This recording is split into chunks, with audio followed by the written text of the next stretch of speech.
Hello les amis, j'espère que vous allez bien. Pour ma part, je vais très bien. D'après un rapport de Transparency International, les pays africains sont énormément touchés par la corruption.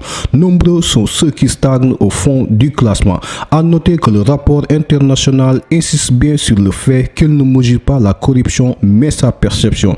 Et aujourd'hui les amis, nous allons vous présenter 10 pays africains les plus corrompus.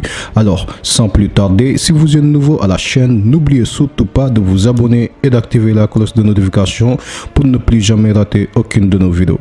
Allez, on commence.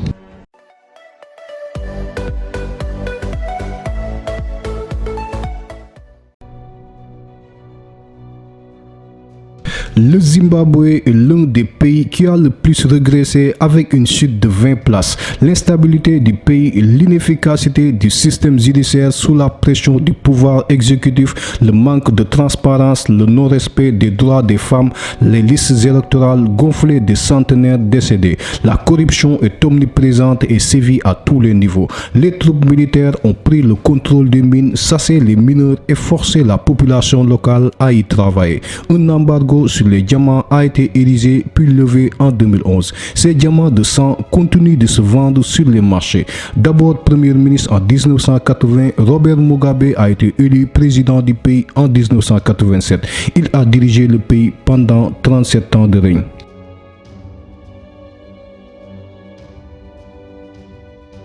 En 2006, c'était le pays le plus corrompu d'Afrique et le quatrième du monde selon le classement IPC. Depuis, d'autres pays se sont incorporés au classement et la Guinée stagne toujours entre la 160e et la 164e place. Malgré tout, son indice a augmenté et se tient aujourd'hui à 2,1 points. Toujours loin derrière le Botswana, premier pays africain avec 6,1 points.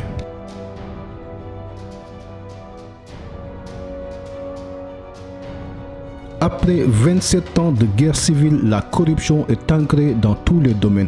En 2011, 70% de la population angolaise survivait avec moins de 2 € par jour. Pourtant, l'Angola est l'un des premiers producteurs de pétrole en Afrique et l'Ouganda, sa capitale, l'une des plus chères à vivre. José Eduardo dos Santos est au pouvoir depuis plus de 37 ans. L'une des figures de la lutte contre la corruption, Rafael Marquez, militant pour les droits civiques et journaliste indépendant, a créé l'ONG Maca Angola pour lutter contre la corruption dans son pays. Il a également réalisé une enquête démontrant comment l'Angola est devenu le site de transactions commerciales douteuses.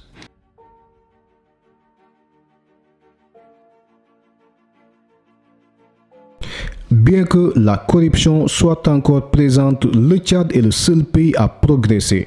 Il monte de 2 rangs par rapport au dernier classement. Cependant, tout est loin d'être acquis. Depuis 2011, le gouvernement tchadien a lancé une campagne anticorruption dirigée par le ministère du contrôle d'État et de la moralisation. 3 membres du gouvernement sont tombés pour la passation douteuse d'un marché de fournitures scolaires ayant coûté 2 milliards de francs CFA, soit environ 3 millions d'euros.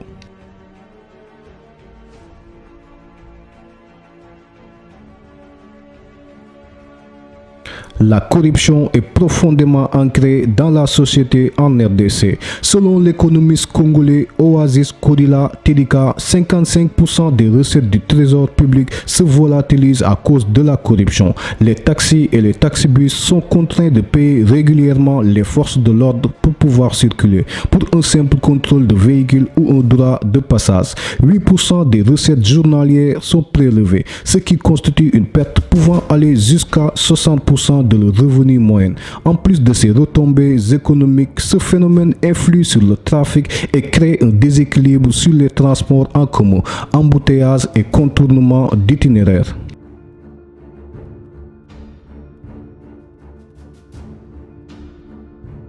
Ce pays est l'unique État du printemps arabe de ce top 10. Il a perdu 22 places par rapport au classement précédent. Après la chute du guide libyen Muammar Kadhafi, les milices ont pris le contrôle de la Libye. De nombreuses villes et villages possèdent leur propre groupe armé. Ces différents milices s'affrontent pour contrôler les routes et carrefours qui sont de véritables sources de revenus. Ils imposent des amendes, des taxes et droits de passage aux automobilistes. Le Conseil national de transition va devoir faire ses preuves tant dans la lutte contre la corruption que dans l'encadrement de ces milices.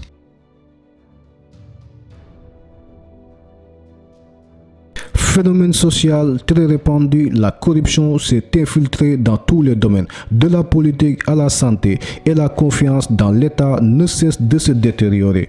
En février 2012, l'Union européenne avait demandé officiellement l'indépendance de la justice au gouvernement burundais. L'accès aux soins au Burundi est mis à la mal à cause de la corruption. En février 2012, le deuxième vice-président avait recommandé la création de comités de contrôle de l'État de la corruption dans les hôpitaux et au ministère de la Santé publique.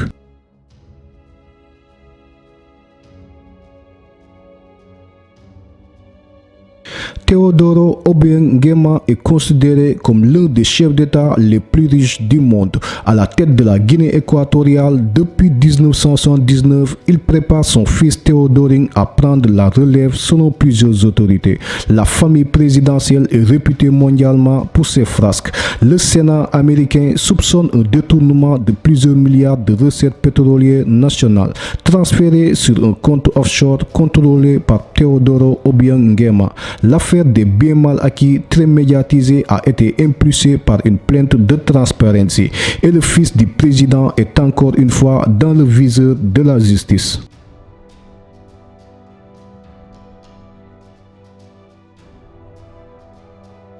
Ravagés par la guerre, les deux Soudans souffrent de la corruption, principalement utilisée par les fonctionnaires. Elle affaiblit l'administration et rend le budget laxisme. Aucun accès à l'information gouvernementale n'est proposé au public et les gouvernements se gardent bien de les filtrer. Seulement une institution anticorruption a été mise en place dans chacun des pays. Un premier pas dans la lutte contre la corruption. Reste à savoir si cette institution portera ses fruits.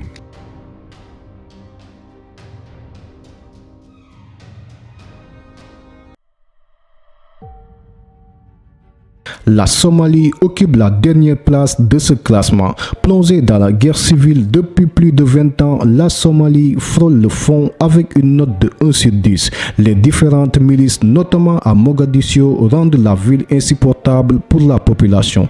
En janvier 2011, le gouvernement a voulu lancer une campagne anticorruption dans l'administration, mais sans grand effet.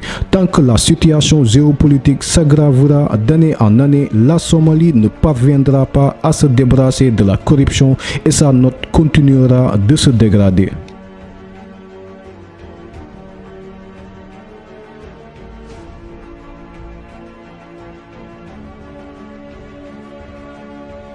Allez les amis, c'était tout pour aujourd'hui. J'espère que cette vidéo vous a beaucoup intéressé. Si c'est le cas, laissez un pouce bleu en l'air et partagez la vidéo à votre entourage. Si vous êtes nouveau à la chaîne, n'oubliez surtout pas de vous abonner et d'activer la cloche de notification pour ne plus jamais rater aucune de nos vidéos. D'ici là, prenez soin de vous. Je vous dis merci et à très bientôt. Ciao.